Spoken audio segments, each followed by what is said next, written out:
It is all too simple for me to become submerged in the day-to-day rigors of my life. I wake up, I shower, I dress, I eat breakfast, I go to school, I go to practice, I go home, I eat dinner, I do homework, I go to sleep. These are the activities that structure my life, and each weekday I go to sleep knowing that I'll have to do every one of them the next day. Through this daily repetition, it is easy for me to develop a negative, self-centered attitude and be frustrated or angry at the events that stand in the way of my objectives, such as running out of hot water during the morning shower or the slow-moving traffic on the way home from school. For much of my life, I reacted to these incidents with agitation and anger. Then, one day, under much pressure from assignments and feeling depressed, it occurred to me that my reactions are not slaves to my circumstances, but rather are free to be sculpted by me as I please. While driving home from school one day in heavy traffic, I decided to put my new thought process to the test when I was cut off by another driver. Usually, I would have met this behavior with hostility, cursing the other driver for his or her awful driving habits. Instead, I chose to consider the other driver's circumstances.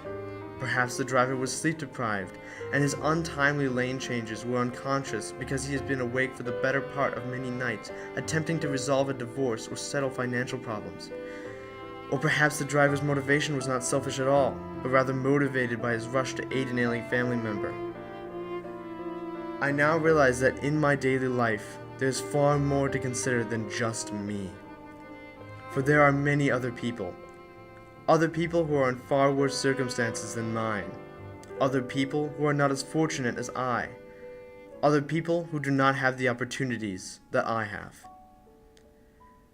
Consequently, I have chosen to be aware of the people around me and consider why they may be acting the way they do. Once I have considered another situation, I can empathize with him or her and find a solution to the problem. With this new perspective of considering why events are happening, I find life far more enjoyable. No longer am I frustrated by every hindrance that interrupts my daily routine. Instead, I realize that certain events are out of my control. I realize that other people are involved who have circumstances in their lives that are far worse than mine, but influence mine. I realize that I must deal with the circumstances as they occur, let them pass, or help to change them and move on. Never before have I had a more positive outlook on life and the unexpected events that it will bring.